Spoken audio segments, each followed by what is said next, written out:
الحمد للہ رب العالمین والصلاة والسلام علی سیدنا و مولانا محمد وآلہ وصحبہ اجمعین اما بعد فاعوذ باللہ من الشیطان الرجیم بسم اللہ الرحمن الرحیم وَأَوْفُوا الْكَيْلَ إِذَا كِلْتُمْ وَزِنُوا بِالْقِسْطَاسِ الْمُسْتَقِيمِ ذَلِكَ خَيْرٌ وَأَحْسَنُ تَأْوِيلًا۔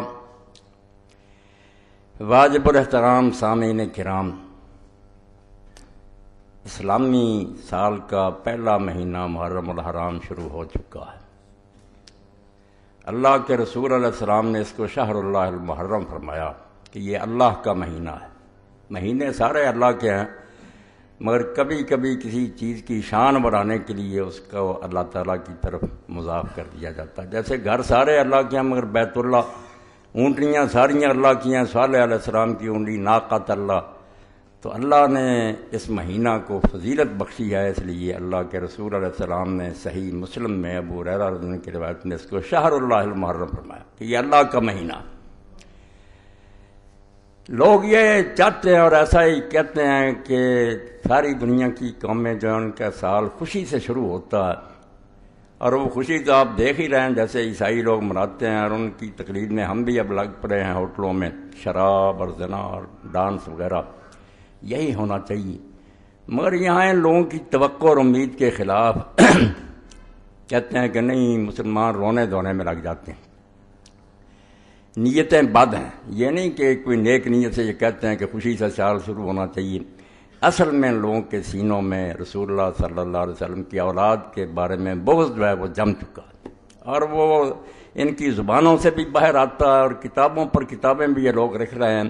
کوئی چھپی بات نہیں رہی کہ ایک طوفان بدتمیزی ہے جو برپا ہے۔ آپ اگر رسالوں کا اور کتابوں کا مطالعہ کریں تو حیران ہوں گے کہ حسین رضی اللہ تعالیٰ عنہ صرف کربلا میں شہید نہیں ہوئے، اب بھی مظلوم ہیں۔ تیروں کی اتنی بارش ہو رہی ہے کہ آدمی حیران ہوتا ہے کہ یہی لوگ جو کہتے ہیں یہ کوئی دینی مسئلہ، اگر یہ دینی مسئلہ نہیں کیوں محرم آتے ہی ہر رسالہ ہر کتاب اسی موضوع پر آتی؟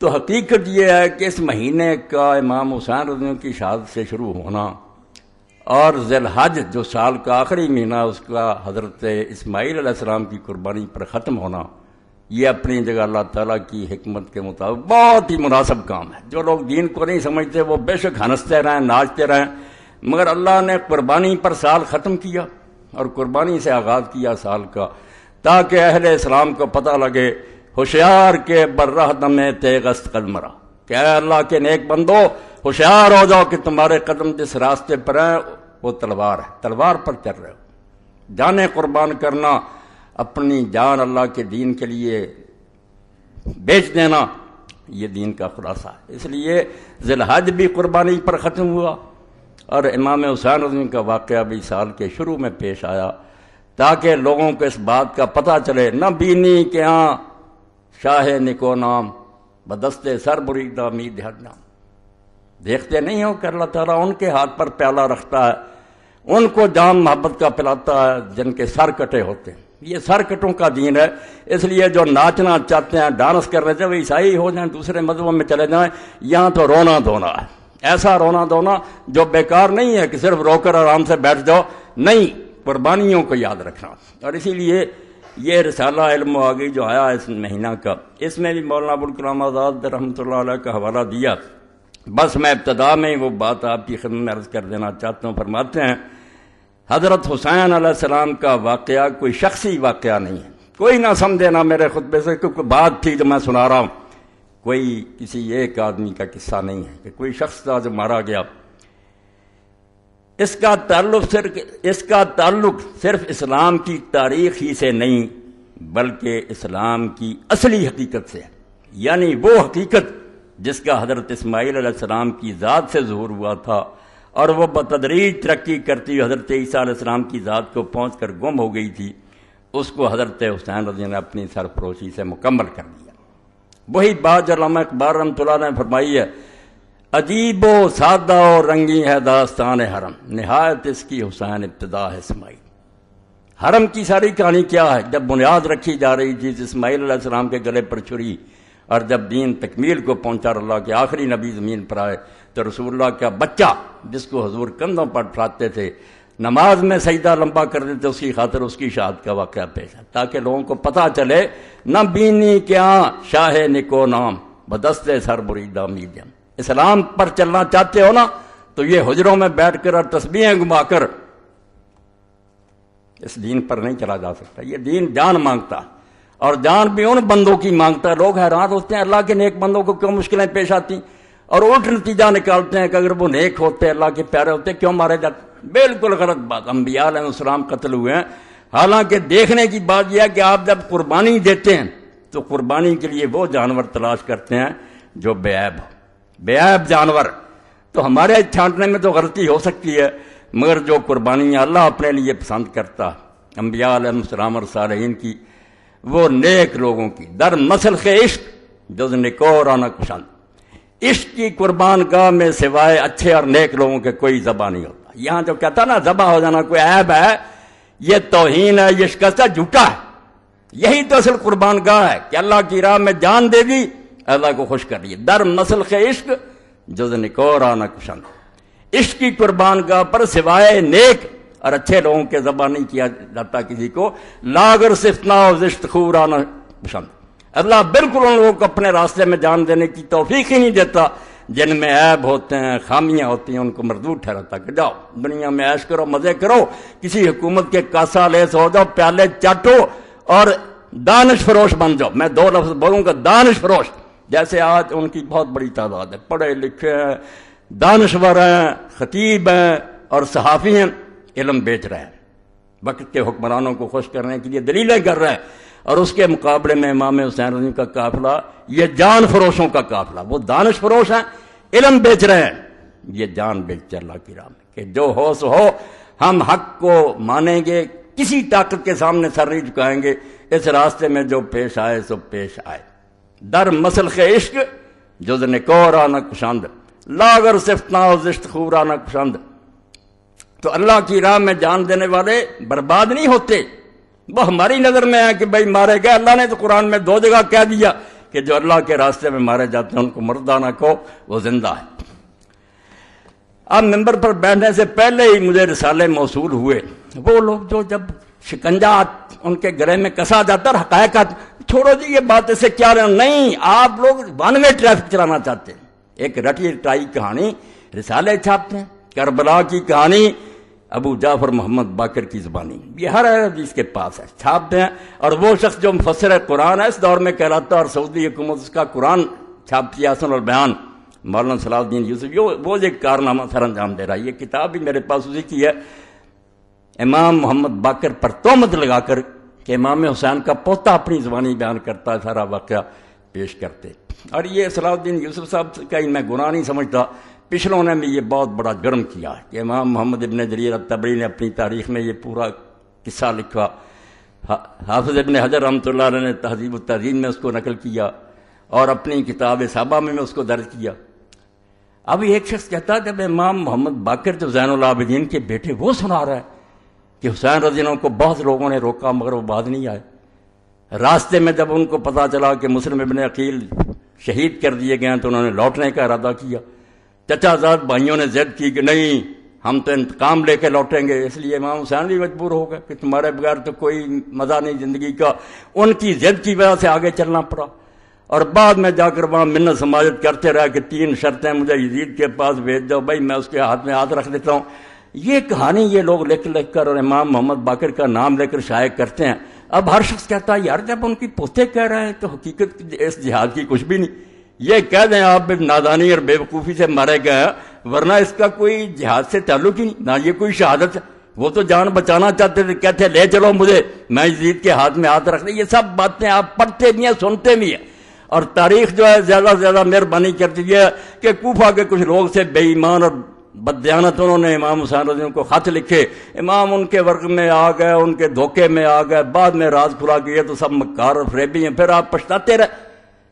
نتیجہ کیا نکلا؟ کچھ بھی نہیں کہ امام حسین رضی اللہ عنہ انہوں نے نتیجہ یہ نکالا پوری کتاب میں، رسومات محرم الحرام اور سانح کربلا، کہ امام صرف فوت ہوئے ہیں ایک اپنی ناجائز غرور اور گھمنڈ کی وجہ سے کہ سمجھتے تھے میں رسول اللہ کا نواسا ہوں اس لیے بہتر ہوں. یہ نسلی غرور ان کو لے ڈوبا. میں یہ کتاب آپ کے سامنے پیش کر رہا ہوں، لے کر پڑھیں. اور یہ ہر مولوی کے پاس ہے، جتنے نا اہل حدیث علماء سب کے پاس یہی ہے. اسی کو رٹے طوطے کی طرح دہراتے رہتے ہیں. کسی کو توفیق نہیں کہ نکال کر دیکھے کہ یہ باتیں کوئی صحیح بھی ہیں. تو امام حسین رضی اللہ عنہ کہتے تھے کہ مجھے لے چلو میں بیعت کر لیتا ہوں، مگر دوسری بات جو بیوقوفی کی وہ عبید اللہ بن زیاد نے کی کہ اس نے ضد کی کہ پہلے میرے ہاتھ پر بیعت کرو پھر دمشق لے کر جاؤں گا. تو امام نے خام خواہ ایک ناجائز بات کہی کہ نہیں تیرے ہاتھ گورنر پر بیعت نہیں کروں گا، وہاں میں کروں گا. صرف اتنی بات پر عبید اللہ کہنے لگا نہیں آئینی بات ہے میں گورنر میرے ہاتھ پر.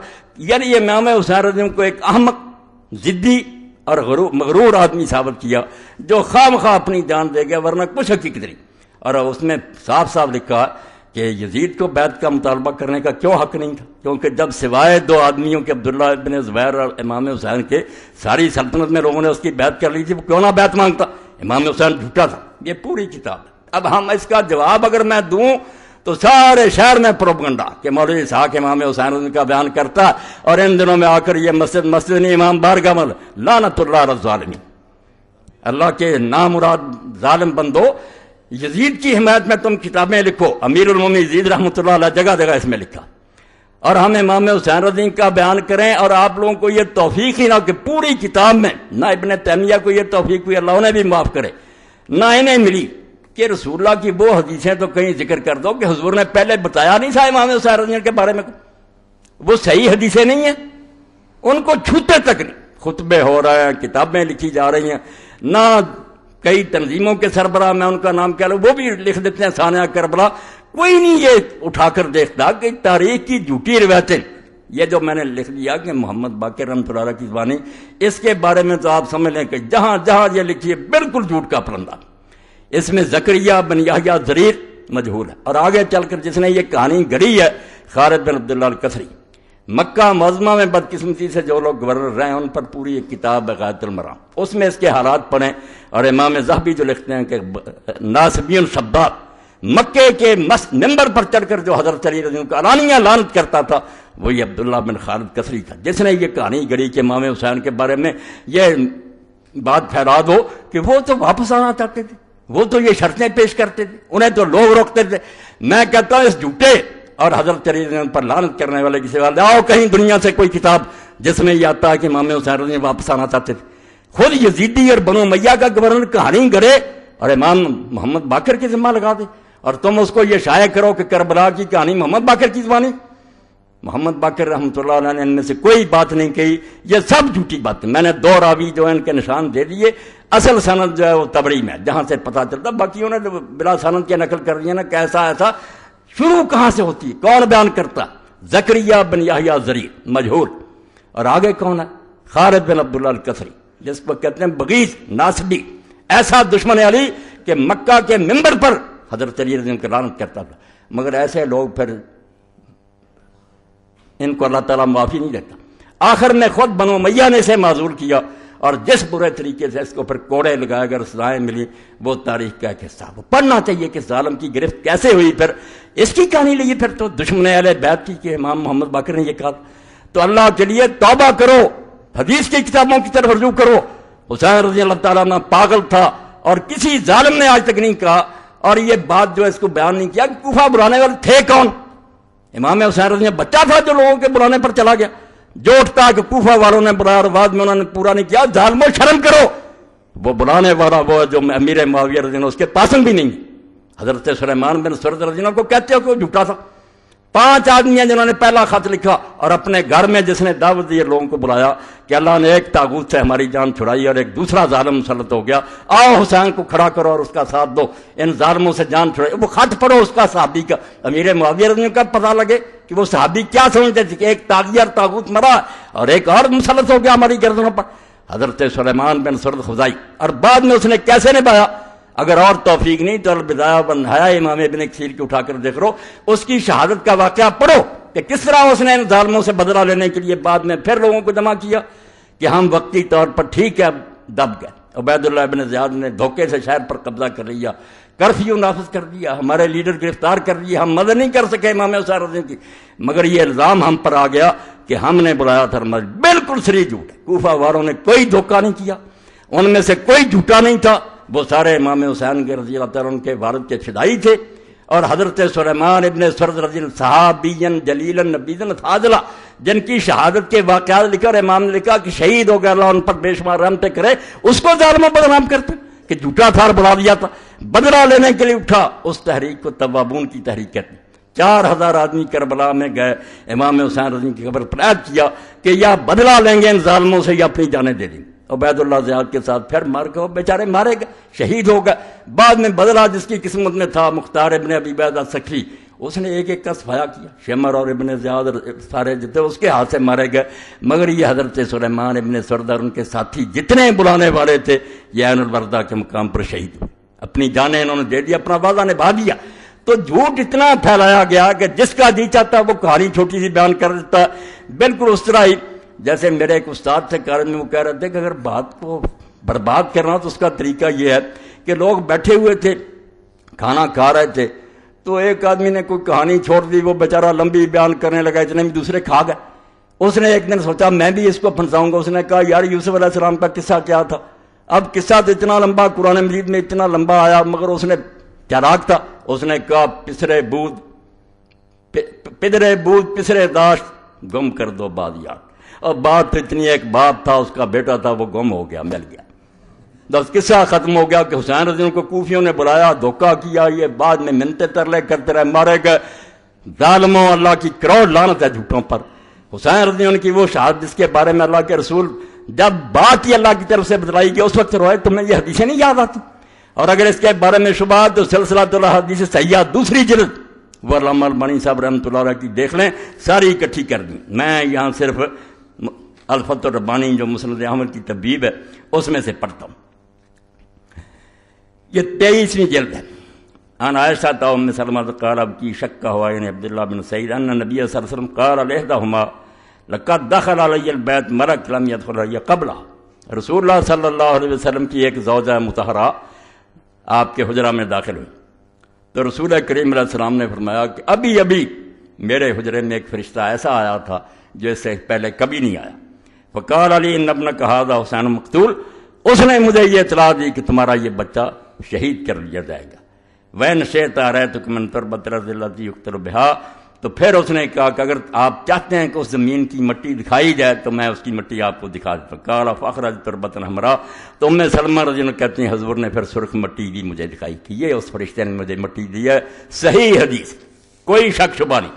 اور جس کی موت پر اللہ کا رسول جو اس کی روح اضطراب میں آئی، یہ بھی آگے حدیث آتی ہے عن ابن عباس قال رأيت النبي صلی اللہ علیہ وسلم فيما يرى النائم بنصف النهار، اور میں حیران ہوں کہ اسی حدیث کو یہ شیخ القرآن اپنی کتاب تنقیح الروات جو لکھی ہے مشکوٰۃ شریف اس میں بالکل صحیح قرار دے چکا کہ کوئی شک نہیں، واقعی صحیح حدیث سے ثابت ہے کہ رسول اللہ نے حضرت حسین کی شہادت کی خبر بھی دی تھی، اور یہ بھی ٹھیک ہے کہ حضور کو دیکھا گیا تھا آپ روتے تھے۔ یہ خود مانا ہے صلاح الدین یوسف تنقیح الروات 4 جلد، مگر کتاب میں ذکر نہیں کرتے۔ جب رسالے لکھتے ہیں، تقریریں کرتے ہیں، بس کوفیوں نے بلایا چلے گئے۔ اب جس کی پیدائش کے وقت ہی اللہ کے فرشتے نے اطلاع دے دی، اور اس واقعہ کو ہم بھی اتنا سمجھا کہ باقی اطلاعیں دینے کے لیے روز فرشتے آتے تھے، مگر اس کے لیے فرمایا ایسا فرشتہ آیا جو کبھی بھی آسمان سے پہلے نازل نہیں ہوا۔ تو ابن عباس پھر جس دن شہید ہوئے اس دن کا واقعہ بیان کرتے ہیں، رأیت النبی صلی اللہ علیہ وسلم فیما یری النائم بنصف النہار، اس کو بھی صحیح کہا کہ میں نے دوپہر کے وقت اللہ کے رسول علیہ السلام کو خواب میں دیکھا، وہ قائم اشس اکبر بیدہ قارورہ فیہا دم، حضور کھڑے تھے، آپ کے بال بکھرے ہوئے تھے، بدن مبارک پر، داڑھی مبارک پر، سر مبارک پر مٹی پڑی ہوئی تھی، ہاتھ میں شیشی تھی، اس میں خون بھرا ہوا تھا۔ فقلت بأبی انت امی یا رسول اللہ ما ھذا، میں نے گھبرا کر کہا اللہ کے رسول یہ کیا معاملہ ہے، آپ کی کیا حالت بنی ہوئی ہے، اور یہ خون کیسا ہے؟ قال ھذا دم الحسین واصحابہ، فرمایا یہ حسین اور اس کے ساتھیوں کا خون ہے، لم ازل التقط منذ اليوم، میں صبح سے اس کو اکٹھا کر رہا ہوں۔ فاحسن ذلک اليوم، تو حضرت عبداللہ ابن عباس رضی اللہ فرماتے ہیں ہم نے وہ دن اور گھڑی یاد کر لی۔ فوجدوا قتل فی ذلک اليوم، جب قافلہ لوٹا پٹا واپس آیا تو ہم نے دیکھا کہ واقعی وہی دن تھا اور وہی وقت تھا جب رسول اللہ بے چین تھے عالم ارواح میں، ان کا نواسا شہید ہو رہا تھا، ان کے ہاتھوں سے لٹی باغ رسالت کی بہار، جو نمازوں میں صدا پڑھتے رہے صلی اللہ۔ اور آئے گا وقت آپ دیکھیں گے کہ وہ ظالم جن کے بارے میں سارے تنظیموں کے سربراہ، نہیں جی شمر جو تھا وہ تو ان کا اعلی کار نہیں تھا، اہلکار تھا۔ اس نے لکھا کہ شمر اور دوسرے جو وہ کیا غلط کر رہے تھے، وہ ایک حکمران کے اہلکار تھے، وہ اپنے امیر کی اطاعت کر رہے تھے، ٹھیک کر رہے تھے امام حسین رضی کو قتل۔ ساری کتاب ظالم نے ایسی لکھی ہے۔ اور حال یہ علم کا، میں اس لیے خطبہ اردو میں کرا رہا ہوں کہ یہ لاہور پہنچایا جائے، یہ صلاح الدین یوسف صاحب کو دیا جائے کہ آپ کے علم کا حال یہ ہے کہ 19 صفحہ پر آپ نے لکھا ہے یہ تعزیہ کی مذمت کرتی ہو، تعزیہ غلط ہے تو ٹھیک ہے غلط ہے، مگر حدیث دیتے ہیں، حدیث میں آتا ہے اوپر لکھ رہا تعزیہ پرست حضرت حسین رضی اللہ کی مصنوعی قبر بناتے ہیں اور اس کی زیارت کو ثواب سمجھتے ہیں، حالانکہ حدیث میں آتا ہے، یہ یاد کر لو حدیث میں آتا ہے، میں پڑھوں گا حدیث، اور ادھر کون نہیں جانتا کہ اللہ کے رسول اللہ علیہ وسلم کی متواتر حدیث ہے کہ اگر کسی نے میرا نام لے کر کوئی بات کہی جو میں نے نہیں کی، اس کا ٹھکانہ جہنم ہے۔ اب اس کو بھیج دینا، خط بھی لکھو اور یہ کتاب کا حوالہ دے کر بھی لکھو کہ جہاں یہ حدیث ہے دے، حوالہ بھی سن لینا، من زار قبر بلا مقبور فکانما عبد الصنم، جس نے ایسی خالی قبر کی زیارت کی جس میں کوئی میت نہیں تو گویا اس نے بت کی پوجا کی۔ رسالہ تنبیہ الظالین از مولانا اولاد حسن وارد نواب صدیق حسن خان رحمہ اللہ تعالی۔ اب پوچھے یہ کوئی حدیث کی کتاب، نہ صحابی نہ سند نہ کوئی، آپ نے حدیث کہا تعزیہ کی مذمت کے لیے، تعزیہ کا رد آپ کرتے رہتے، مگر یہ تعزیہ کا رد کرنے کے لیے یہ کہ حدیث میں ہے، اور تنبیہ الظالین جو رسالہ لکھا نواب صاحب کے والد نے اولاد اس میں ہے، بھائی نواب صاحب کے والد نے کوئی لکھا، کون صحابی بیان کرتا، کہاں ہے کس کتاب میں؟ آپ موضوعات کی کتابیں میں چھان جائے جو منکرد حدیثوں پر، ان میں بھی نہیں ہے یہ بات۔ تو ایک شیخ القرآن جس کی تفسیر سعودی حکومت تقسیم کرتی حاجیوں میں، اس کا حال یہ کہ حدیث لکھتا ہے سرے سے اس کا نام و نشان نہیں، بالکل نہیں۔ آپ یہ ضرور پہنچائیں۔ آگے جا کر پھر چلتے ہیں، ابن تیمیہ بھی یہی غلطی کر گئے، ابن کثیر نے بھی کی، اور یہ بھی کرتے ہیں۔ ہر سال میں کہتا ہوں نہ جامعہ سلفیہ میں سے کسی کو عقل آتی ہے کہ وہ سوچے کہ بخاری شریف کے بارے میں جو کہتے ہو کہ اس میں یہ حدیث آتی، صحیح بخاری میں عبداللہ بن عمر رضی اللہ عنہ سے مروی ہے کہ حضرت صلی اللہ علیہ وسلم نے فرمایا جو فوج سب سے پہلے قسطنطینیہ کا غزوہ کرے گی وہ مغفور یعنی بخشی بخشائی۔ اس حدیث پر تو انشاءاللہ بات ہوگی، مگر عبداللہ بن عمر رضی اللہ عنہ سے دنیا کی کسی کتاب میں کوئی نکال کر دکھا دینا، یہ ان سارے شیخوں کے سامنے یہ رسالے چھپتے ہیں، اوپر لکھا ہوتا ہے ایڈیٹوریل اسلام میں کہ ہم سارے شیخ اس رسالوں کے دیکھتے ہیں، بھئی آپ نے نکال کر دیکھا ابن تیمیہ سے غلطی ہو گئی، واقعہ تو ام حرام رضی اللہ تعالیٰ کا، ایک عورت ہے اس کی راوی صرف حضرت ام حرام بن ملحان رضی اللہ بنت ملحان رضی، اور کسی سے نہیں، دنیا جہان میں جتنی کتابیں نا کسی دوسرے صحابی نے اس کو روایت نہیں کیا، ام حرام بنت ملحان، مگر یہ صاف لکھا ہے صحیح بخاری میں، اور ساتھ حوالہ بھی ہے صحیح البخاری الجہاد وسیر باب ما قیل فی قتال الروم، تو جہاں سے دیا وہاں ہر شخص اٹھا کر دیکھ لے کہ وہاں ابن عمر کا کہیں نام آتا ہے۔ جن لوگوں کی حالت یہ ہے کہ نہ توفیق ہے کہ کتاب جس سے لکھ رہے ہیں اس کا بھی پتہ نہیں، عبداللہ بن عمر رضی اللہ کا وہاں کوئی ذکر نہیں آتا۔ اس حدیث کے بارے میں بات تو شاید کبھی موقع ملے، مگر میں ضمناً کہہ دوں کہ بے شک یہ بخاری میں ہے، مصنف عبد الرزاق میں، مگر کون بیان کرتا؟ شروع سے لے کر سارے شامی ہیں، کوئی مکے کا، مدینے کا، عراق کا، دنیا کے کسی مسلمان ملک میں کسی کو خبر نہیں ہے کہ حضور نے یہ اطلاع دی تھی، صرف شامی بیان کرتے ہیں، جہاں دارالحکومت تھا معاویہ رضی اللہ کا، بعد میں یزید اور ان کی ساری اولاد، کلہم شامی گون، پہلے سے لے کر آخری راوی تک سب شامی، اور شامی بھی کیسا؟ سور بن یزید الکلائی، جو مدینے میں امام مالک صاحب نے کہا کوئی اس کے پاس نہ بیٹھے، نہ اس کی روایت لکھے، بیماری کیا تھی؟ وہ بھی ناسبی تھا، جیسے وہ خالد بن عبداللہ کا بنایا نا مکے کا گورنر جو علی کو گالیاں دیتا، اس کا بھی یہی کام تھا کہ حضرت علی کو کہتا تھا میں اس کو پسند کر سکتا ہوں جس نے میرے دادے کو قتل کیا تھا، میرا دادا جنگے سے، بھائی ایسے دشمنان اہل بیت کی حدیثیں لیے پھرتے ہو، جب اصول یہ ہے سارے جانتے ہیں کہ کوئی آدمی اگر ایسی حدیث روایت کرے کہ اس آدمی کا تعلق کسی خاص گروہ سے ہو اور اس کے علاوہ اس کی کوئی تائید نہ کرے، یہ ساری امت کا مسلمان اصول اور عقل کی بات ہے، وہ بات نہیں لی جاتی، وہ تو اس گروہ کا آدمی، اس نے تو کہنا کوئی غیر جانب بیان کرے، اسی لیے علماء نے یہ اصول بیان کر دیا کہ اگر کوئی شیعہ ایسی حدیث حضرت علی رضی اللہ عنہ کی شان میں یا اہل بیت کی شان میں بیان کرے جو دوسرے کسی مسلمان نے بیان نہ کی ہو تو بے شک وہ سچا اور دیانتدار، ہم نہیں اس کی بات مانیں گے، شبہ ہے کیونکہ اس کا یہ عقیدہ اور مسلک ہے اس کی حمایت میں گڑ لی ہوگی، بات قدرے دل کو لگتی ہے کہ واقعی محتاط رہنا چاہیے، مگر یہاں آ کر سارے اصول ختم۔ سور بن یزید الکلائی کا نکال لیں ترجمہ، اگر یہ حدیث سے دشمنی رکھنے والا نہیں تھا میرے ذمہ لگائے۔ اس کی حدیث معتبر ہوتی ہے، جو علم حدیث ہے اس کے مطابق کوئی گروہ جس کا خاص عقیدہ وہ اپنے مسلک کی حمایت میں، بھائی ناصبی نے تو کہنا ہی تھا کہ معاویہ جنتی اور یزید بخشا ہوا، کوئی اور کہتا ہے؟ کسی کتاب میں دوسرے کوئی روایت ہے؟ یہ ضمناً بات آ گئی۔ تو خیر صحیح بخاری میں عبداللہ بن عمر، دوسری غلطی کہ عبداللہ بن عمر سے صحیح بخاری میں جہاں آیا نا، بلکہ اور کسی کتاب میں بھی تو نکال دیں، کسی جگہ عبداللہ بن عمر رضی اللہ کی یہ روایت نہیں ہے۔ یہ روایت جہاں بھی ہے حضرت ام حرام بنت ملحان رضی اللہ تعالیٰ عنہ سے روایت۔ تو اس نے بھی خلاصہ یہی نکالا ہے کہ یزید بالکل امیر المومنین تھا، ساری امت نے تسلیم کر لیا تھا۔ کیسے تسلیم کیا تھا یہ بیان کرنا ہے، جس سے میں نے کہا اور علامہ ابو الکلام آزاد نے کہا یہ کہانی ہی نہیں دین کی حقیقت ہے۔ اور میں ڈنکے کی چوٹ کہتا ہوں کہ جو لوگ اسلامی خلافت کے مدعی اگر وہ حسین کو نہیں سمجھے ان کی تحریکیں بے برکت ہیں، اور کبھی دنیا میں وہ اسلامی خلافت نہیں قائم کر سکتے۔ اسلامی خلافت برباد کرنے والوں کی حمایت کرتے ہو، اور جو اس کو قائم کرنے کے لیے اٹھا اس کو باغی اور مجرم کہتے ہو، پھر کس خلافت کی بات کرتے ہو؟ اپنے دعوے کے خلاف تم غلط باتیں کرتے ہو۔ ایک طرف خلافت کے مدعی ہو، دوسری طرف جنہوں نے خلافت کو بدل کر ملوکیت میں تبدیل کیا اور ایسے ظالمانہ طریقے سے بیان کیا۔ میں یہ حقائق اس لیے لکھوانا چاہتا ہوں، میں نے اس بارے میں جو پڑھا دکھ تو یہ ہے کہ میں اس کو لکھوا نہیں سکا، آپ اس پر کتاب نہیں لکھ سکا، ورنہ اس پر ایک مبسوط کتاب ہزاروں صفحوں میں لکھنی چاہیے۔ یہ کوئی واقعہ، یہ اسلام کا ایک روشنی کا منار ہے، اگر یہ ڈھہ گیا اور حکومتیں چاہتی ہیں کہ اس کو گرا دیا جائے، یہ تو پیغام ویسے ہی دے دیتے نا کہ امام حسین رضی کی قربانی، ورنہ ظالم مسلمان حاکموں کے لیے حسین ایٹم بم ہے۔ اگر وہ روح امت میں پیدا ہو جائے کہ برے کے سامنے سر نہیں جھکانا چاہیے، طاقت کوئی چیز نہیں ہے، حق کا ساتھ دینا چاہیے۔ اور اس میں یہ بھی نہیں دیکھنا چاہیے کہ آدمی تھوڑے ہیں ساتھ یا زیادہ، نہیں، جتنے ہوں لے کر میدان میں نکلتے۔ جو سبق ہے جو ان لوگوں کے لیے تو موت ہے، یہ امام حسین رضی کے دن پر کیسا پیغام دے سکتے ہیں؟ رسمی طور پر سیکٹری لکھ دیتے ہیں، بیان کرتے ہیں۔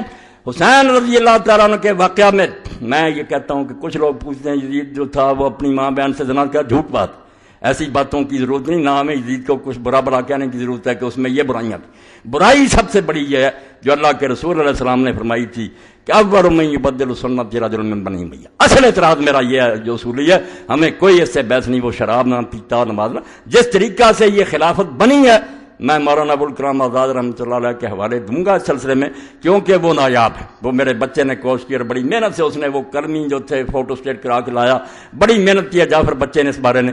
آزاد نے لکھا کہ بنو امیہ کی حکومت غیر اسلامی اور خالص کفر جلی پر مبنی، کفر جلی کا ننگا کفر، کہ تشدد سے اور زبردستی سے جو حکومت بنوائی جائے اور جب زبردستی جو مسلمانوں کے تخت پر بیٹھ جائے وہ فرشتہ بھی ہو تو شیطان ہے، کوئی حق نہیں۔ مسلمان امت کا حق ہے کہ اپنے لیے اپنا قائد چنے۔ ایک شخص زبردستی بیٹھ جاتا ہے اور بعد میں بیعت لیتا ہے، یہ خود اتنا بڑا گناہ اور جرم ہے کہ اس کے ہوتے وہ شراب نہ پیے، زنا نہ کرے، نمازی ہو، دیندار حاجی ہو، انتہا درجے کا بدماش ہے۔ اس کو کس نے کہا تھا کہ امت کا تخت جو ہے غاصبانہ، اس پر آ جائیں گے حوالے کہ صحابہ کی گردنوں پر کیسے تلواریں رکھی گئی، کس طرح بیعت چلے گی، جس سے پتہ چلے گا کہ اس سے زیادہ قیامت اس وقت اسلام پر جو آئی تھی نہیں آ سکتی۔ امیر معاویہ رضی نے اس سلسلے میں جو کردار ادا کیا، جو رشوت سے ہاتھ میں آ گئے، پیسہ دیا، جو تلواروں کے ذریعے ڈرائے جاتے تلواریں ان کے سروں پر لڑائی گی۔ اس لیے مسجد مدینہ میں جو بے حرمت بخاری شریف میں سنا لو، اللہ کے لیے تم ہمدردی کرو امام حسین سے، جس کے بارے میں رسول اللہ غمگین پایا گیا اور اس کی موت سے پہلے حدیث پاک میں یہ بھی آتا ہے، وہ سارے علامہ البانی صاحب نے اکٹھے کر دیے کہ حضرت علی رضی اللہ فرماتے ہیں حجرے میں داخل ہوئے، رسول اللہ کے آنسو بہ رہے، فرمایا یا رسول اللہ آپ بچے کو اپنی گود میں کھلا بھی نہ، رو رہے ہیں، فرمایا ابھی خبر دی گئی کہ یہ بچہ شہید کیا جائے۔ آپ نے کبھی نام نہیں لیا، ان حدیثوں کا حوالہ نہیں دیا، اتنا بغض اور کینہ ہے کہ تاریخی جھوٹ۔ اور میں نے جو آیت پڑھی شروع میں کہ جب تولو تو پورا تولو اور صحیح ترازو کے ساتھ تولو، بعض لوگوں کو سمجھ نہیں آئی وہ قرآن پر، میں نے اس لیے پڑھی کہ اسی شیخ القرآن نے خلاف تو ملوکیت کی شرعی حیثیت لکھی، مولانا مودودی صاحب کی کتاب پر تبصرہ کیا اور اس میں یہ بات کہی کہ ہم مانتے ہیں کہ صحابہ کرام سے بڑے بڑے جرم ہوئے۔ اس نے دوسروں والا راستہ نہیں اختیار کیا، سیدھا کان پکڑا کہ غلط کام ہوئے، ان کو بیان کرنا بھی جائز ہے، جب قرآن و حدیث میں بیان ہوا کیوں نہ بیان کیا جب مودودی سچا، مگر بیان جو ہونا چاہیے وہ صحیح حدیثوں سے ہونا چاہیے، صحیح روایتوں سے ہونا چاہیے۔ بس یہاں آ کر اس نے نا بات ختم کی اور بات ٹھیک ہے، کہتا جرم بھی ہوئے ہیں، بیان کرنا بھی گناہ نہیں ہے، کوئی توہین نہیں ہے، حقیقت بیان ہونی چاہیے۔ مگر روایت جو ہے پوری احتیاط سے لینی چاہیے. میں یہی کہتا ہوں اسی ترازو سے صلاح الدین صاحب توڑنا چاہیے تھا. آپ نے جتنی امام حسین کے بارے میں لکھی کہ وہ واپس آنا چاہتے تھے، ان کو صحابہ روکتے تھے، ابن عباس میرا چیلنجر کئی مرتبہ میں نے کہا کہ ایک صحابی کا روکنا بھی کوئی شہادت کرے مجھے پھانسی پر لٹکا دو. تم بنو امیہ کی گڑی ہوئی روایتیں کہ امام حسین کے جہاد کو برباد کر دیا جائے، وہ خالد بن عبداللہ کسری جو علی پر لعنت کرتا تھا ممبر مکہ پر، اس کی روایتیں بیان کر رہے. کہاں گیا وہ معیار جو بات تم نے کہی تھی 100% ٹھیک. اور میں یہی کہتا ہوں کہ اگر مولوی صاحب کی کتاب میں کچھ چیزیں نہیں ماننی چاہیے، مگر میں نے جو اس پر حاشیہ چلایا صلاح الدین یوسف صاحب کی کتاب پر ایک ایک لفظ پر صحیح حدیثوں کے دے دیے میں نے صفحے کہ کس بات کا انکار کرتے، کون سی بات مولوی نے اپنی طرف سے کہی ہے.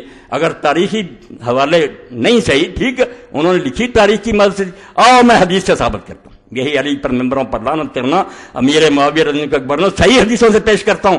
وہ اگر حاشیے چھپ گئے تو اس بارے میں اتمام حجت ہو جائے گا، کوئی آدمی نہیں بول سکتا، زبانوں پر مور لگ جائے گی. ایک ایک لفظ کی میں نے خبر لی ہے کہ کیا دیکھ رہا تھا. ایک طرف معیار بناتا ہے کہ صحیح روایت سے کام لینا، پھر ساری جھوٹی روایتیں اپنے حق میں جتنی جھوٹی جاتی ہیں وہی تبڑی وہی ابن اسیر پھر معتبر ہو جاتے ہیں. اور ان سارے جھوٹوں کا حال یہی کہ جن کتابوں کو کہتے رہتے ہیں جھوٹ کا پڑندہ، جب الو سیدھا ہوتا کہ امام حسین واپس آنا چاہتے تھے شرطیں، پھر وہی کتابیں معتبر ہو جاتی.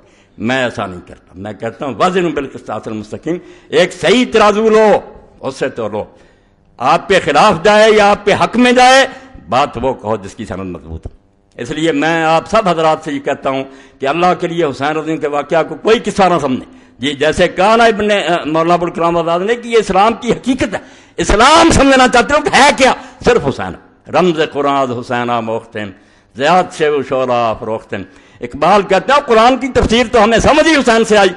جب حسین کو سمجھا تو پتا چلا کہ مسلمان طاغوتوں کے سامنے سر جھکانے کے لیے پیدا نہیں ہوا کہ ظالم تختوں پر بیٹھ جائیں، ہم صرف سر جھکاتے رہیں.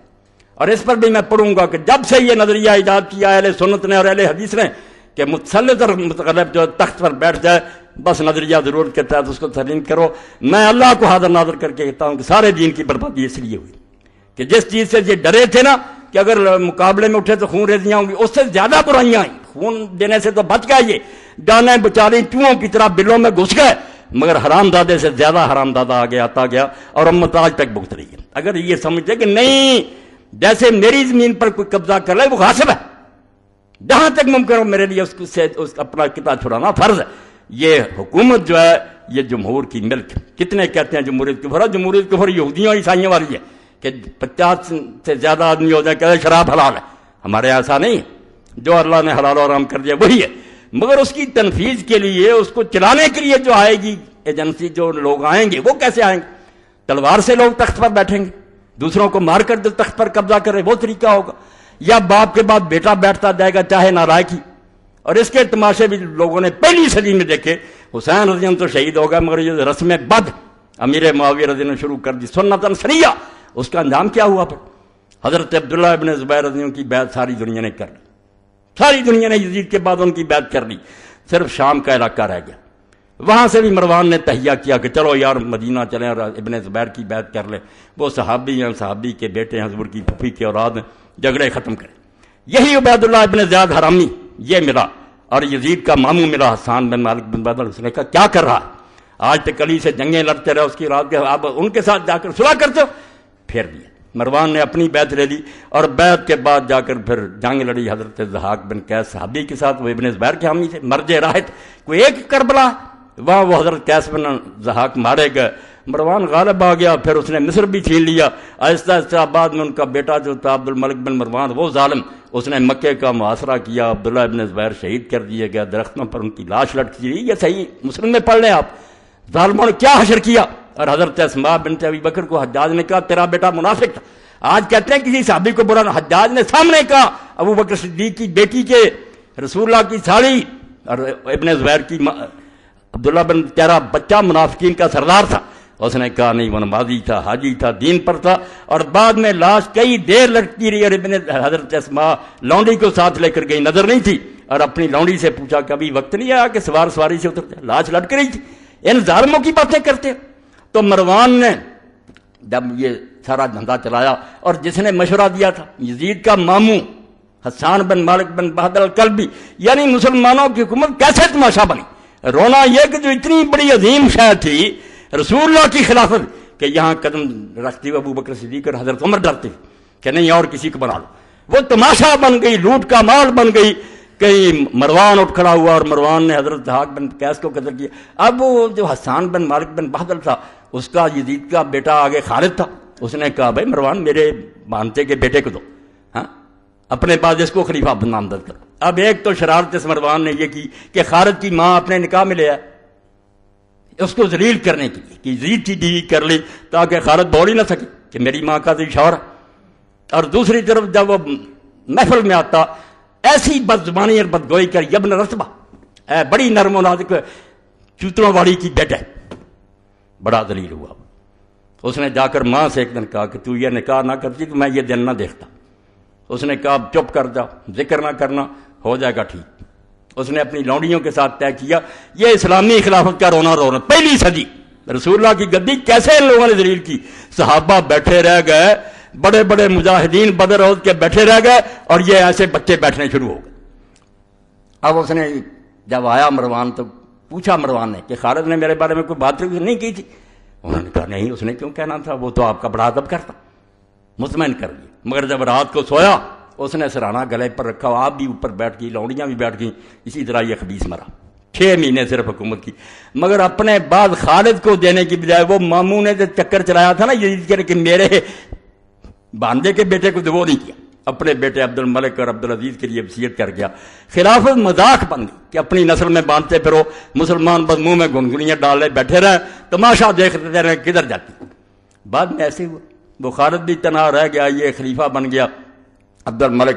عبد الملک نے اب کیا کیا، چچا کا لڑکا تھا عمر بن سعید اشدق جس کے بارے میں امام شوکانی لکھتے ہیں کہ آج تک اسلام کی آنکھیں رونے سے بند نہیں. جو ظلم اس نے کیے خبیث نے اسلام کی آنکھوں سے آج تک آنسو ٹپک رہے ہیں. ایسے ظالم سلط کیا میرے معاویہ اور یہ ایک حسین کی بات ہے.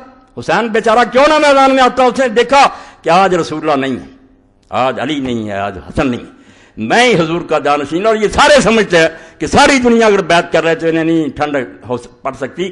یہ توقع کرتے ہیں کہ رسول اللہ کا بچہ بیعت کرے. میں اگر یہ اعلان کر دوں کہ یہ خلیفہ برحق ہے، نمازیں نہ پڑھنے والا، شراب پینے والا، تو میں نے تو رسول اللہ کا دین جو ہے اس کی بیع کر حضور کا دین جو اپنے ہاتھ سے دفن کر دیا. میں جان دے سکتا ہوں، میرے بچے مارے جا سکتے ہیں، میری بچیاں شہروں میں گھمائی جا سکتی ہیں، مگر میں یہ بات نہیں مان سکتا. ایسا نہیں ہو سکتا. کہاں پٹھے ارض و سما دشت و جبل تھرا اٹھے، خاک پر جس وقت تڑپا فاطمہ کا لاڈلا. آج میرے تمہارے لیے تو حسین ایک نام ہے، مگر اس صدی کے لوگ تو جانتے تھے کہ یہ رسول اللہ کا کیا تھا.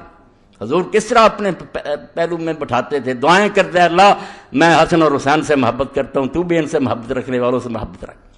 اور کسی موقع پر فرمایا کہ ابھی فرشتہ نازل ہوا جس نے کہا کہ یہ دونوں جنت کے جوانوں کے سردار ہیں. ذکر ہی نہیں کی. یہ کتاب میں اور رسالے آ رہے ہیں، حرام ہے اگر ذکر کریں کہ حضور نے خبر نہیں دی تھی. فرشتہ کیا شہید ہوا، سن لیں ان سے مطالبہ کریں کہ مولا یہ حدیث نہیں پڑھی، حضرت ابن عباس نے رسول اللہ کو اس طرح غمگین نہیں دیکھا.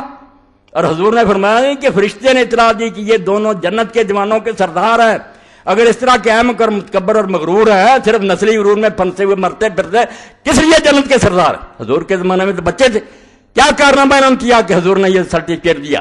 اگر ان کے یہ کارنامے غلط ہیں تو کیوں حضور نے کہا جنت کے جوان؟ پھر تو یہی بات ہوگی نانے نے اپنے نواسوں کی تعریف کر دی، معاذ اللہ دین تباہ ہو جائے گا.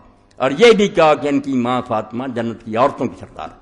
اور ساتھ ہی یہ کہا، بچے نے سن کر جا کر پھر ایک عالم دین سے پوچھا کہ یہ بھی کبھی پڑھا؟ انہوں نے کہا یہ نہیں پڑھا. اس نے جب کہا نکالو سلسلہ طلب، انہوں نے کہا یار آپ کی وسعت سے یہ حدیث بھی میرے علم آ گئی. میرا نہیں بتایا کہ آپ نے فرمایا یہ دونوں جنت کے سردار ہیں، وابوہ خیر منہما، اور ان کا باپ ان دونوں سے بھی بہتر ہے. اور ایک دن رسول کریم علیہ السلام آئے، رات کا وقت تھا، حضرت فاطمہ رضی کے گھر میں تھے. بچہ جاگا، اس نے پانی مانگا. دوسرے میں بھی جاگ پڑے، حضرت حسن حسین دونوں، دوسرے میں مانگا. حضور پہلے کو دینے لگے تو حضرت فاطمہ رضی نے کہا کہ رسول اللہ آپ کو یہ زیادہ پیارا؟ فرمایا نہیں زیادہ پیارا نہیں، دونوں نے مانگا مگر اس نے پہلے مانگا.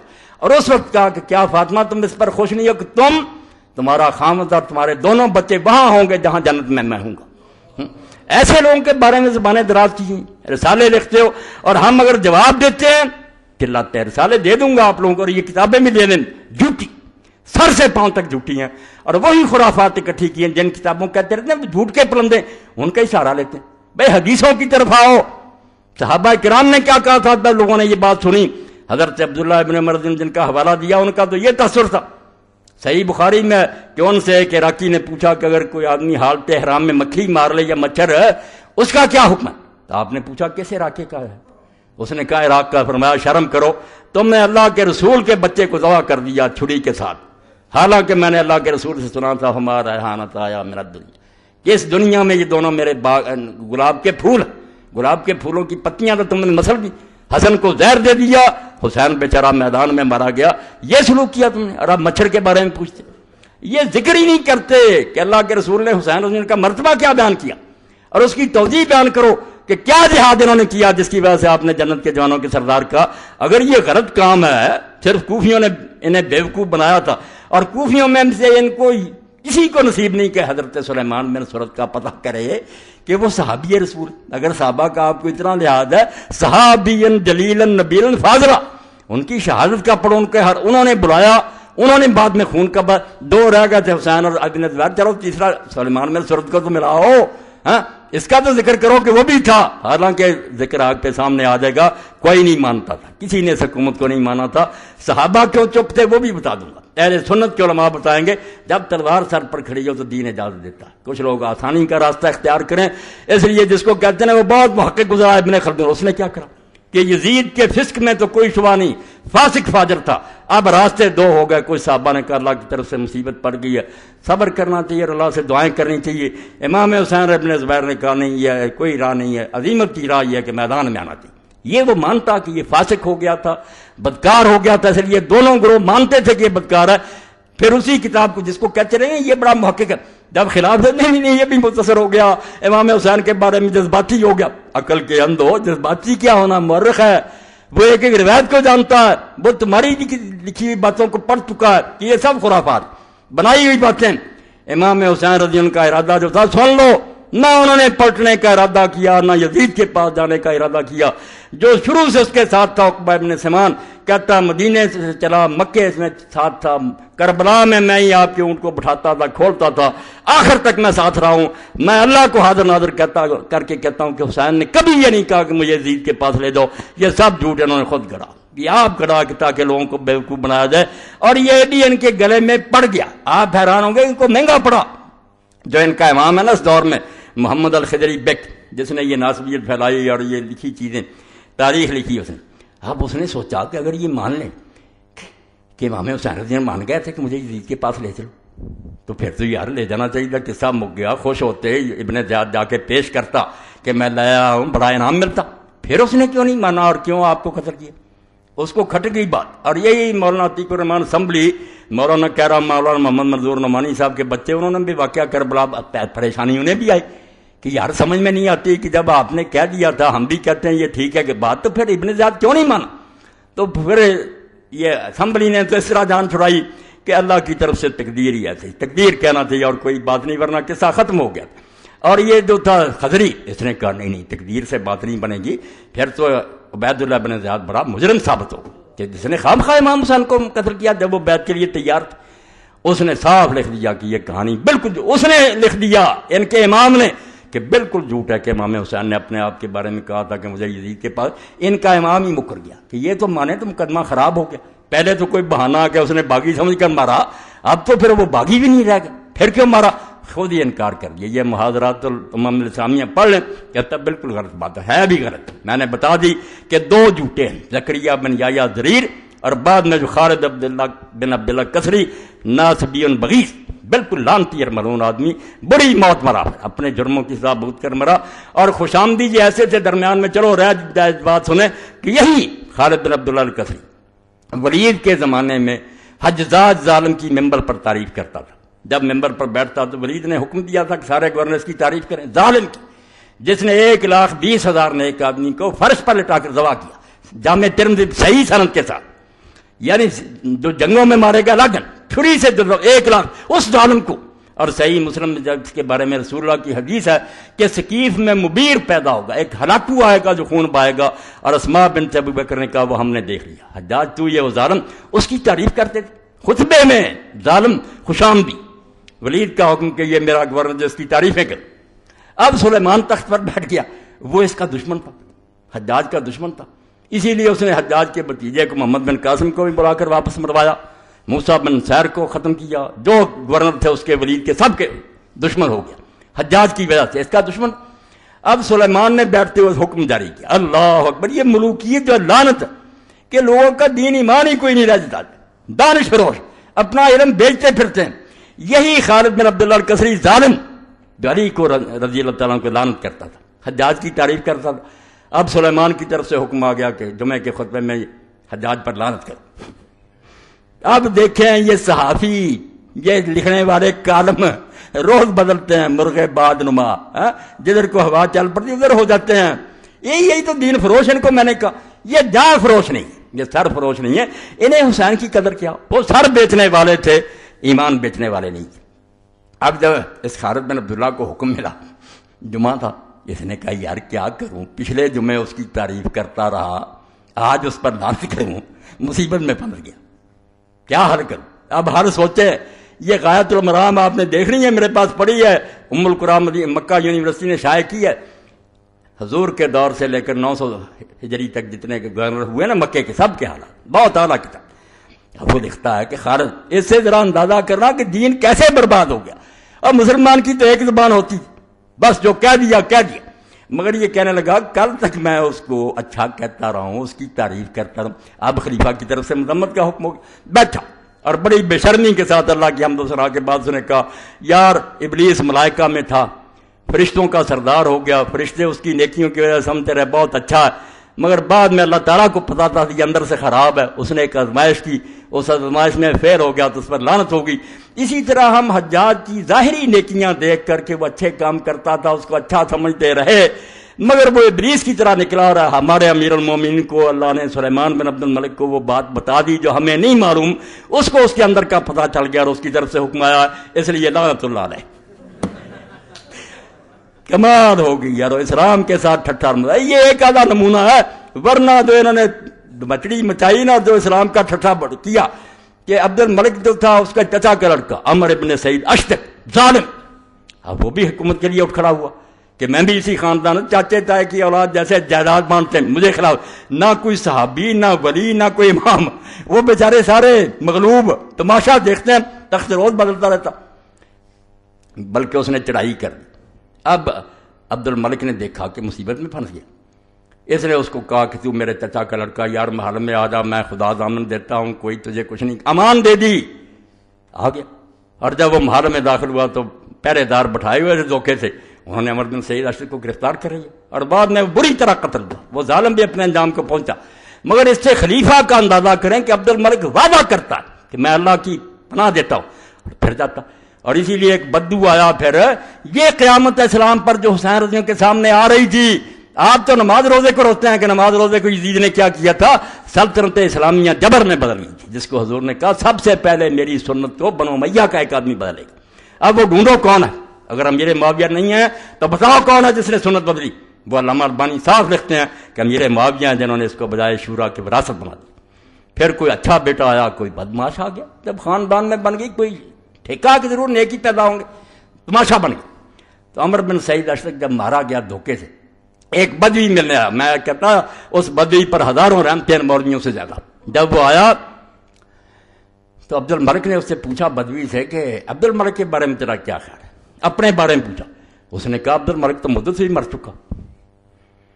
اس نے کہا میں تیرے سامنے بیٹھا ہوں، میں کیسے مر چکا؟ اس نے کہا نہیں، عبد الملک اس دن ہی مر گیا تھا جس طرح اس نے عمر بن سعید کو امان دے کر اس کی خلاف ورزی کی تھی نا، اپنی قسم کے خلاف اس کو قتل کرا تو اس دن سے مر گیا۔ اب تو لاش ہے، بیٹھا ہو بیٹھا رہا ہے، تو زندہ نہیں ہے، انسان نہیں رہا، جب زبان چلی نہیں رہے، وہ کتنی بڑی بات۔ ایسے لوگ بھی نکلتے رہے، تاریخ کوئی باندھ نہیں۔ امیر معاویہ رضی کے دربار میں عورتیں جاتی رہیں اور دلیری سے حضرت علی کے فضائل بیان کرتی ہیں اور اس کی مرمت کرتی، ڈری نہیں۔ خیر یہ الگ موضوع ہے، آہستہ آہستہ امت یہاں تک پہنچی ہے جہاں ہم پہنچ گئے کہ حق کہنے والا نہیں رہا، زبانیں گنگ ہو گئی ہیں، سارے اس میں آپ یہ سمجھتے ہیں کہ آرام سے یار اپنا وقت گزارو، کیوں حکومت کو مخالف کرنا۔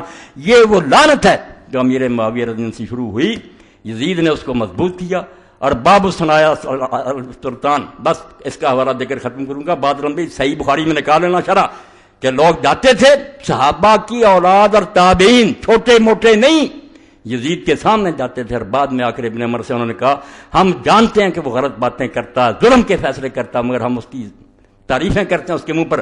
تو ابن عمر رضی اللہ عنہ نے فرمایا یہی وہ منافقت ہے جس کو حضور نے اپنے دور میں کہا دو زبانیں منافقت، مگر منافقت پیدا کر دی، تلوار کے زور سے پیدا کر دی. علماء بیچارے کیا کرتے؟ اب ہمیں بلایا جاتا، کوئی افسر بیٹھا ہوتا، ہم مولوی اور علماء بھی بس دوسری زبان استعمال کرتے ہیں، جان چھڑاتے. یہ منافقت اور امت کو بغیرت بنانا اس کا آغاز یزید کے دور سے ہوا، اور صحیح حدیثوں میں اس کے تذکرے ہیں. اس لیے جن میں غیرت تھی وہ اٹھ کھڑے ہوئے کہ بجائے زندہ رہنے کے مرنا بہتر ہے. اور میری بات کا انجام اس پر ہے کہ حسین رضی اللہ عنہ کا جو علم لہراتا تھا، جو جھنڈا آپ کے پاس تھا، جو اس پر لکھا ہوا تھا میرے بھائی اور براؤ بہنوں، وہی بس امام کا مشن اور وہی دین کا نچوڑ ہے. وَإِنْ كَانَتِ الْأَبْدَانُ لِلْمَوْتِ أُنْشِئَتْ فَقَتْلُ امْرٍ فِي اللَّهِ أَوْلَىٰ وَأَفْضَلُ. جب یہ جسم بنے ہی اس لیے ہیں کہ ایک دن انہوں نے مرنا ہے، تو کیوں نہ پھر آدمی اللہ کی راہ میں مرے، یہ اس کا مرنا افضل اور بہتر ہوگا. وَإِنْ كَانَتِ الْأَبْدَانُ لِلْمَوْتِ أُنْشِئَتْ. اس لیے حسین کو سمجھنا تو اس جھنڈے کو دیکھو، اور اگر تم بزدل ہو، چوہے ہو اور بلوں میں گھسے ہوئے ہو تو اللہ کے لیے حسین کو نیچے گرانے کی کوشش نہ کرو کہ وہ بے وقوف تھا، لوگوں کے کہنے میں آ گیا. نہیں، وہ دانا تھا، وہ کوفہ میں رہا تھا، وہ ایک آدمی کو جانتا تھا کہ یہ کیسے آدمی ہے. وہ اس کے باپ کے صحابی تھے، ان کے بارے میں اس کو کوئی شبہ نہیں تھا، اور نہ انہوں نے کسی نے دھوکہ کیا. یہ تاریخ کی کتابیں جو کورسز میں لگائیں ان کو آگ لگا دو، جو کوفہ والوں کو بدنام کرتے ہیں. وہ خالص اور مخلص تھے، اور انہوں نے بعد میں بدلہ لینے کے لیے اپنی جانیں دی. تم بکواس کرتے ہو، تمہارے گورنر نے اور تمہاری فوج نے آ کر ان کو بے بس کر دیا، بعضوں کے ہاتھ پاؤں کاٹ دیے، بعضوں کو لٹکا دیا. جب لوگوں نے دیکھا کہ عبید اللہ بن زیاد خبیث نے آتے ہی حضرت مسلم ابن عقیل کو دھوکے سے پکڑا، مکان میں تھے، وہاں بھی قسم دی، وہاں قسم دی گئی کہ ہم آپ کو امان دیتے ہیں، آپ چلیں، کچھ نہیں کہا جائے. مگر سامنے لایا گیا تو اس نے امان دینے والے سے کہا کون ہو تم امان دینے والے، اور بری طرح پھر آپ کو شہید کیا. اور آپ کا ساتھی جو تھا اس کو بھی دونوں کو چھت پر لے گئے. ہانی بن عروہ کو مسلم وہ درود شریف پڑھتے تھے، اللہ اکبر استغفار ذکر کرتے تھے. دونوں کی گردنیں ماری گئیں، لاشیں جسم پر زمین پر گری، اور ان لاشوں کو پھر رسے ڈال کر بازاروں میں گھسیٹا گیا. اور سارے ان کے جو تھے امام حسین کے آنے سے پہلے یزید کو روانہ کر لیے. اور ظالموں، یہاں تمہارا کوئی عالم مارا گیا، تم نے کوئی نہیں دیکھا کہ ضیاء الحق نے کوئی حکم جاری کیا تھا کہ علامہ صاحب کو مارو. کسی کے پاس کوئی ثبوت نہیں ہے کہ نواز شریف نے کوئی حکم جاری، مگر تم آج تک روتے ہو. ان کا دور تھا، انہوں نے کیا، وہ تو سارا پتا. اس کے باپ کے زمانے سے یارے ہوئے کہ نہیں اس کی بیعت کریں گے.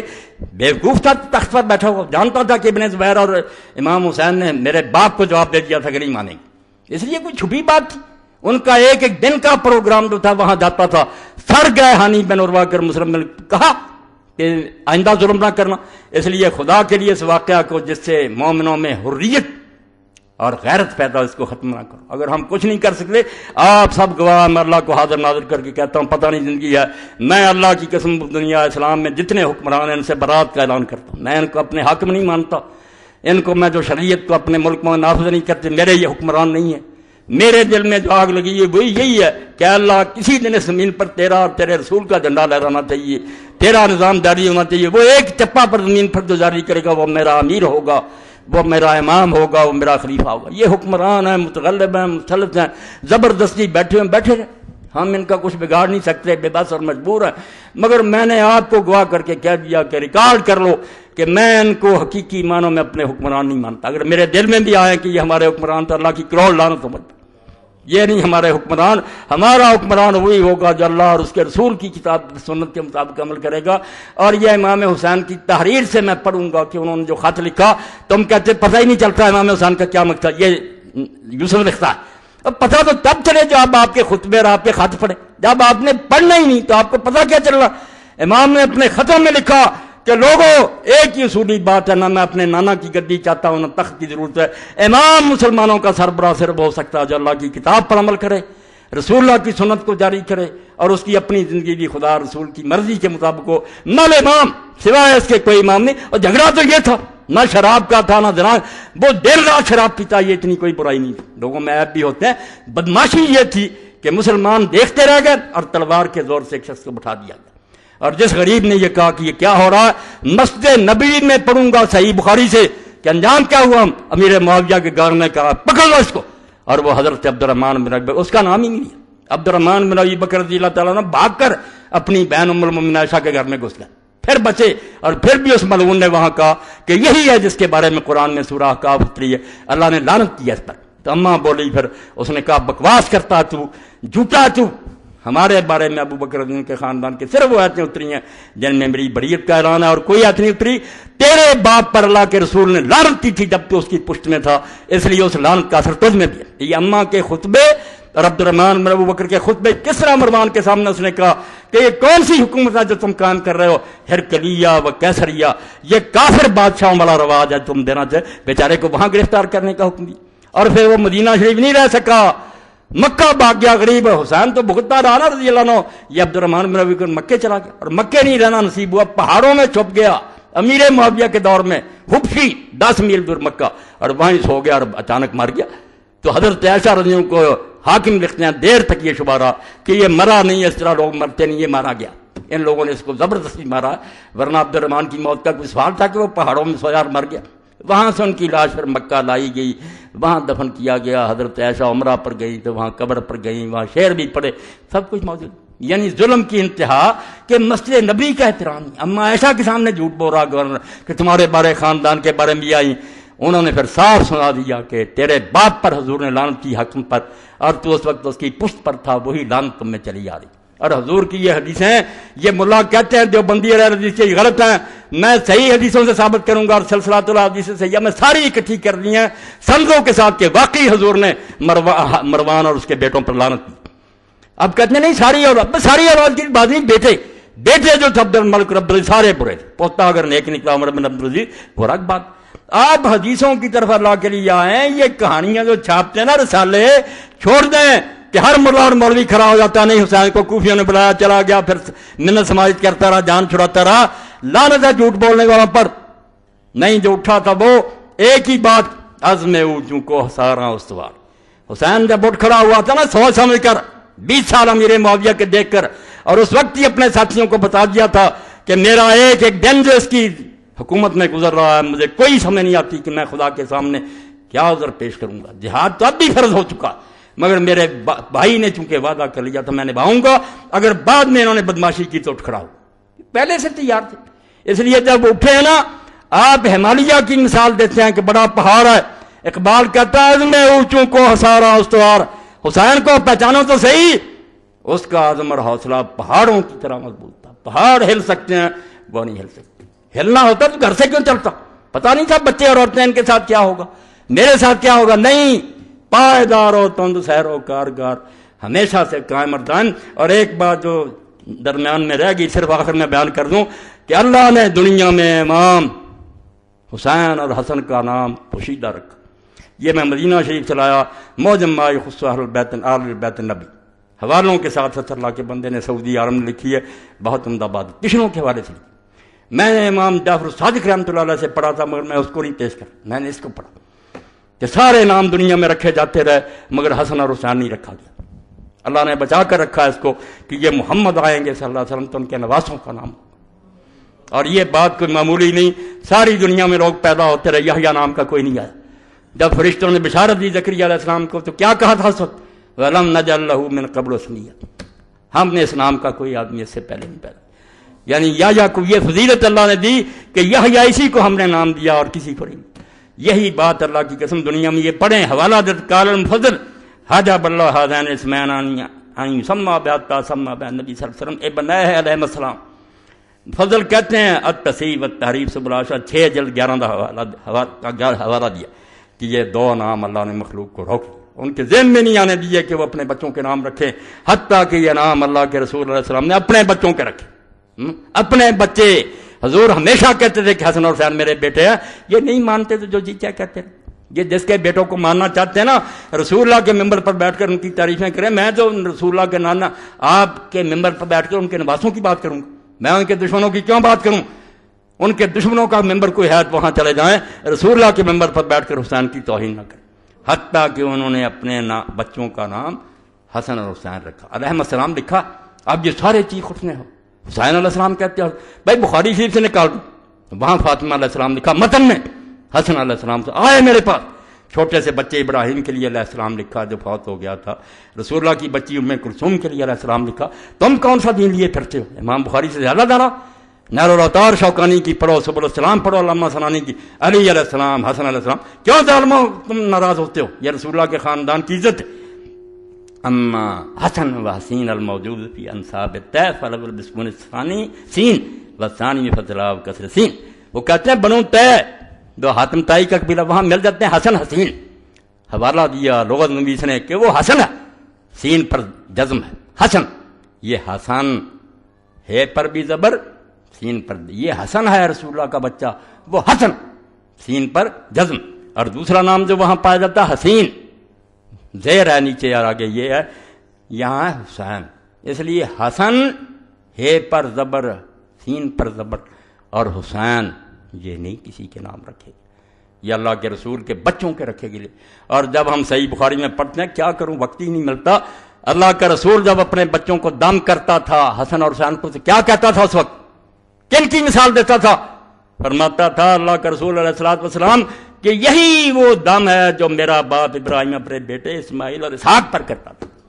کن کا حوالہ دیتا تھا؟ حسن اور حسین کو کن کے ساتھ ملاتا تھا کہ جیسے میرا باپ ابراہیم اسماعیل اور اسحاق کو دم کرتا تھا، میں انہی الفاظ کے ساتھ اپنے بچے حسن اور حسین کو دم کرتا. اس لیے میرے بارے میں اگر کوئی کہتا ہے نا کہ مولا کو روک دوں گا، یہ کروں گا، روتا رہے چیختا رہے، میرے جسم میں جب تک جان ہے میں اللہ کے رسول کی اولاد کا دشمن نہیں ہو سکتا. میرے جسم میں یہ سما گئی ہے، اور میں سمجھتا ہوں کہ میری سب سے بڑی ساز یہی ہے کہ میرے پاس اور کچھ بھی نہیں ہے تو ایک بات ہے کہ میں رسول اللہ کی اطرت کا اور حضور کی اولاد کا خادم ہوں، ان کے پاؤں کا گرد راہ اپنے آپ کو سمجھتا ہوں. اور یہ کوئی جذباتی بات نہیں، میں نے اس پر ہزاروں دفتر پڑھے ہیں، حدیث کے، تاریخ کے، تفسیر کے، فقہ کے، علم کرام کے. یہ باتیں صرف تاریخ میں نہیں، ہر جگہ بحث ہوئی. تفسیر کی کتابوں میں علماء نے بحث کی ہے، حدیث کی کتابوں میں بحثیں ہوئی ہیں، فقہ میں آئی ہے. اس لیے ان دفاتر کو تم دریا برد کرنا چاہتے ہو اور ممبر رسول پر بیٹھ کر جھوٹ بول کر رسالے لے کر چاہتے ہو کہ اس آسمان جیسی روشن بات درمیان امتاں کہواں جناب ہم تو حرف قرہ واللہ در کتاب. کہتا حسین کو سمجھنا ہے تو جیسے قرآن مجید نے سورہ اخلاص ہے نا سب سے اعلیٰ، اس طرح امت میں اس وقت ان سے بہتر کوئی نہیں تھا. وہ کہواں جناب آسمان کا بلند ستارہ تھا، تم پاؤں کے نیچے رونا چاہتے؟ جاؤ رونتے رہو، تمہارا حشر اللہ تعالیٰ یزید اور شمر اور ابن زیاد کے ساتھ کرے، اور اللہ تعالیٰ قیامت کے مجھے اپنے رسول اور اس کی اولاد کے قدموں میں جگہ دے دے، میں ان کا ایک ادنا غلام اور کتا بن لوں. میرے لیے بھائی یہی سعادت ہے، آپ جو پسند کرنا چاہتے کریں. وآخر دعوانا ان الحمد للہ رب العالمین وصلی اللہ تعالی علی خیر خلقہ محمد وآلہ واصحابہ اجمعین. الحمدللہ وسلام علی عبادہ الذین اصطفیٰ. اعلان خلافت راشدہ منٹگمری بازار کانفرنس 12 فروری بروز اتوار بعد نماز عشاء خلافت راشدہ کانفرنس منعقد ہو رہی ہے، جس میں جید علماء کرام تشریف لا رہے ہیں. شرکت کی پرزور اپیل ہے. منٹگمری بازار فیصلہ آباد 12 فروری بروز اتوار بعد نماز عشاء. تحریک اسلامی کا اجتماع پرسوں بروز اتوار مورخہ 13/2/5 وقت 9 بجے شروع ہوگا. احباب شرکت فرمائیں. ماہ فروری کا حفظ مسجد کے گیٹ پر حاصل کر رہے ہیں. قاری شفیع اللہ صاحب سے رسالہ لے لیں. موجودہ اسلامی مہینوں کے نام کب اور کس نے رکھے تھے؟ اسلامی مہینوں کی ترتیب یعنی پہلا اسلامی مہینہ محرم الحرام کے اصدار میں کس نے تجویز برائے مہربانی سوالوں کے جواب دے کر مشکور لمبا ہو جائے گا. خلاصہ یہ ہے کہ 17 ہجری میں 17 ہجری حضرت عمر رضی اللہ عنہ نے اس بارے میں مشورہ کیا کہ یہ خط جو آتے ہیں اور حساب کتاب صوبوں سے آتا ہے، اس میں لکھا ہوتا ہے شعبان میں یہ کرو، رمضان میں کرو، عمر کوئی پتہ نہیں چلتا کہ پچھلے رمضان کی بات ہے آگے کی. اس لیے مسلمانوں کو بھی چاہیے کہ اپنا کوئی سان مقرر کرے. تو اس وقت پھر حضرت علی رضی اللہ عنہ اور دوسرے صحابہ کے مشورہ سے یہ سان ہجری مقرر ہوا. 17 ہجری تھی، حضرت امیر المومنین عمر رضی اللہ تعالیٰ عنہ کا زمانہ تھا. اور پھر سب نے یہی تجویز کیا کہ محرم کا مہینہ جو ہے اس کو ابتدا کے لیے چننا چاہیے، کیونکہ آپ کو پتہ ہے کہ 12 مہینے سال کے، جن میں سے 4 مہینے اربعۃ حرم ادب کے مہینے ہیں، 4 حرام کیے اللہ نے، 3 اکٹھے ہیں، ذی القعدہ، ذی الحجہ اور یہ محرم. یہ حج کے لیے عربوں نے مقرر کیے تھے. اللہ نے انہیں ہدایت دے دی، ورنہ حج نہیں ہو سکتا تھا. جس طرح عرب کے حالات تھے، حرم سے باہر تو لوگ اس کے لیے جاتے تھے، ڈاکے پڑتے تھے. حج کے لیے اللہ نے ان کے دلوں میں ڈال دی کہ یہ 3 مہینے تلواریں میان میں کر لیتے. ڈاکوؤں کے قبیلے بھی کیل ٹھوک دیتے تھے اپنی تلواروں پر، کیا اپنی چھیڑ.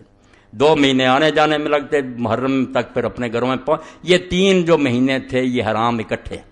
اور ایک رجب ہے جو عمرے کے لیے رکھا ہوا تھا کہ بعد میں عمرے کے لیے آتے تھے، پھر لوگ جب سفر کے نشان مٹ جاتے تو 4 مہینے. تو یہ حرام مہینہ جو ہے، حرام کہتے ہیں ادب والا، حرام وہ نہیں کہ نجائز، ادب والا مہینہ تو حضرت عمر رضی اللہ تعالیٰ عنہ کے زمانہ میں ہی ہوا۔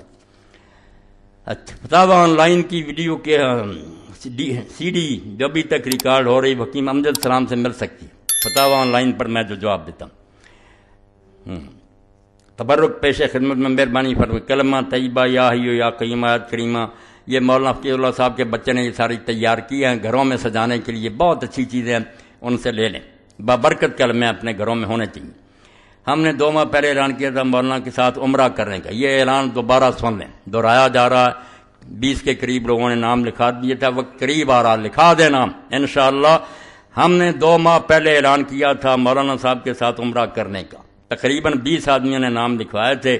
15 مارچ تک اپنے پاسپورٹ اور 25,000 روپے ایڈوانس جمع کرا دیں جو لوگ مولانا کے ساتھ عمرہ پر جانا چاہتے ہیں۔ شکریہ، یہ اعلان آپ لوگوں تک دوبارہ پہنچا دیا، اس لیے 15 مارچ تک اپنے پاسپورٹ اور پیسے جو ہیں مجاہد صاحب تک پہنچا دیں تاکہ یہ قافلہ بن جائے، اور ہم ویسے ہی جیسے میرے آقا مولا ساری عمر کی کمائی لے کر پھر حجۃ الوداع میں گئے اور سارے عرب میں اعلان کر دیا، ایک ہی حج آپ نے کیا نا، اور وفات سے چند مہینے پہلے، کہ میں اللہ کے گھر میں حاضری دے رہا ہوں، یہ گلدستہ ہے میرے ہاتھ میں جو لاکھوں بندے میں نے تیار کیے۔ پھر کیسے بنا؟ صحابی کہتا ہماری نظر آپ کی اونٹنی کے آگے پیچھے دائیں بائیں جدھر جاتی تھی سر ہی سر نظر آتے تھے، اور اللہ کی طرف سے بھی حکم آیا کہ ان کو ذرا کہیں ان یرفعوا اصواتهم بالاحلال، کہ لبیک اونچا کہیں، مجھے مزہ آتا۔ تو وہ قافلہ کیسا تھا، اور جب حضور نے یہ اعلان بھی کر دیا کہ یہ شاید میری تمہاری آخری ملاقات اور پھر تم مجھے نہ دیکھ سکو، اس لیے سارا عرب آ گیا۔ اور حدیث پاک میں آتا عورتیں آ رہی، بچے آ رہے ہیں، میدان عرفات میں میرا میں آپ کی اونٹی گرد، اور سارے ایک دوسرے کو کہتے ہاذا محمد ہاذا، یہ اللہ کا رسول ہے بھائی، سیر ہو کر دیکھ لو۔ حضور نے اعلان کر دیا کہ پھر ملاقات نہیں ہوگی، اس لیے کوئی پتہ نہیں کہ زندگی کا یہ آخری سفر ہو، تو اگر لوگ کچھ جانا چاہتے ہیں تو اللہ توفیق دے تو ساتھ چلیں انشاءاللہ۔ میرے اور آپ کے لیے یہ سفر اللہ ببرکت کرے گا۔ اللہم صلی علی سیدنا و مولانا محمد وعلی آل سیدنا و مولانا محمد وبارک وسلم۔ اللہم اغفر للمؤمنین والمؤمنات والمسلمین والمسلمات الاحیاء منهم والاموات، ان اللہ یامر بالعدل والاحسان وایتاء ذی القربى وینہی عن الفحشاء والمنکر والبغی یعظکم لعلکم تذکرون۔ محمد وآلہ وصحبہ اجمعین۔ اللہم انصر الاسلام والمسلمین واخذل الکفرۃ والمشرکین۔ ربنا افرغ علینا صبرا وثبت اقدامنا وانصرنا علی القوم الکافرین۔ ربنا لا تجعلنا فتنة للقوم الظالمین ونجنا برحمتک من القوم الکافرین۔ اللہم احسن عاقبتنا فی الامور کلها واجرنا من خزي